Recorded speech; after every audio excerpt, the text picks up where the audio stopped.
So tell me, how long did it take you to develop your core skills, hand balancing skills? So I'm not sure what he answered, but again, like it really depends on the number of on the amount of time you invest, amount of time you're willing to invest, and amount of background knowledge you have, and more importantly, the guidance you have, the information you have, because just by brutally practicing over and over doesn't help. It actually is counter it's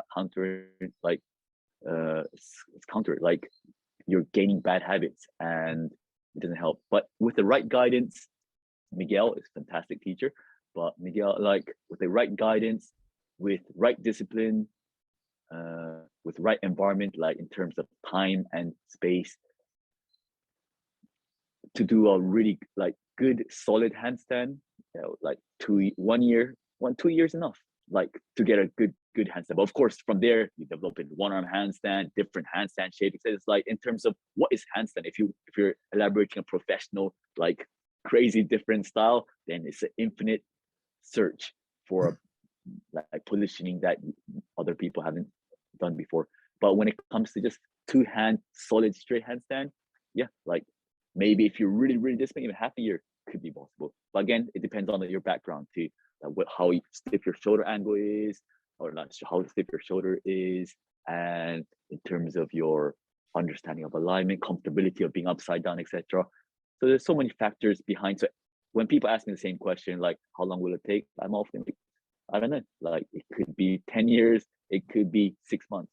And I've had a couple of students who are just naturally, I don't know, I don't like to use the word talent, because again, I often believe that talent is based more on the willingness to work hard instead of just natural ability.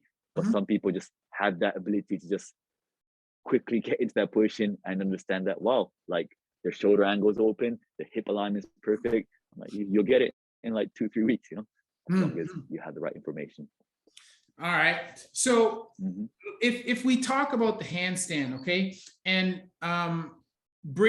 if we break that particular, so we're talking about just a regular freestanding handstand, okay, straight alignment.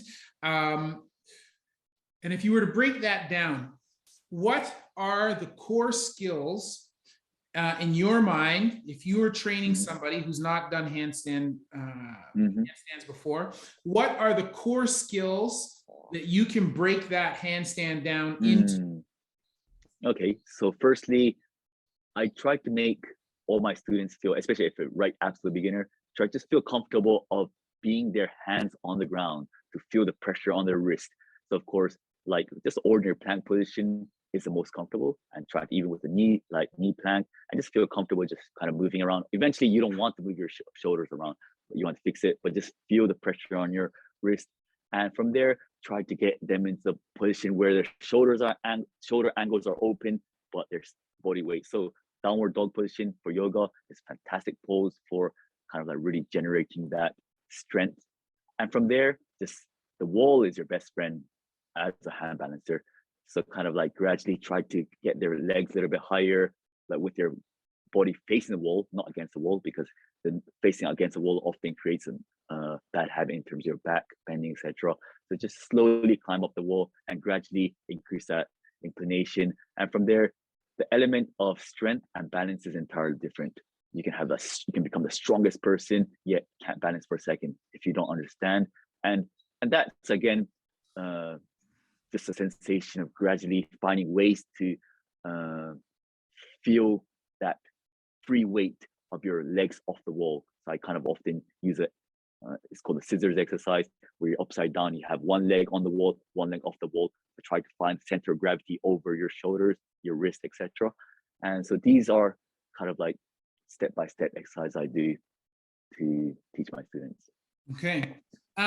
Now, when you're thinking about teaching students, new students, what are some of the common errors that you see when you're trying to teach in handstands, or just generally? In hand, well, let's go handstands first, and then we can talk about yep. So in handstand, I think firstly, of course, their shoulder angle kind of like not shoulder, their hand width is often pretty wide apart, because it's kind of natural, when you raise your hand. Well, But some people whose shoulder are flexible, they can do this, but they don't understand like what's the whole point of your hand width, and that becomes pretty important. And the problem is, again, with depending on what discipline you want to do, what tricks you want to do, often it's okay to actually leave your hands a little bit apart if you're working on handstand push-up, for example. So I'd assess these habits based on the sports or discipline they're willing to move into.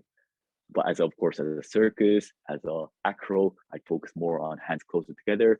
And another is just having their shoulder angle closed. It's naturally pretty comfortable here. Or even some people who are naturally too flexible, they have their shoulder angle too much open because they're a little bit too flexible. So I kind of try to say, okay, maybe for someone whose shoulder angle is closed, I try to emphasize really sometimes just maybe for a lot of circus teachers, they would actually say it's not a really good thing, but I really try to emphasize them to even open it more than necessary to kind of counterbalance and find that. And if someone, if it's like this, maybe try it a little bit, try to keep your angle even less than the 180, 90 degree, and try to find the counterbalance for them to reach that straight line. Okay. Another thing is I'd say is just their eye position, which is like they often put their head in like this and try to look forward, which again, it's like you're trying to stand on water. You're like, you're not looking at one focal point, and that focal point becomes so important when you're balancing. When it's a stand on one leg, like if you close your eyes, it's entirely different to when you have your eyes fixed in position.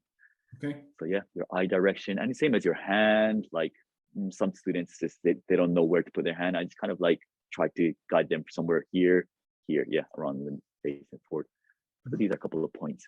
And the general mistakes people make is, as I said earlier, they built the habit of just like kicking up, and just without any focus on position, alignment, and like technique.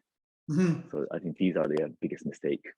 So for a beginner, what do you think is the easiest, most effective entry into a handstand? Planks and downward dog position.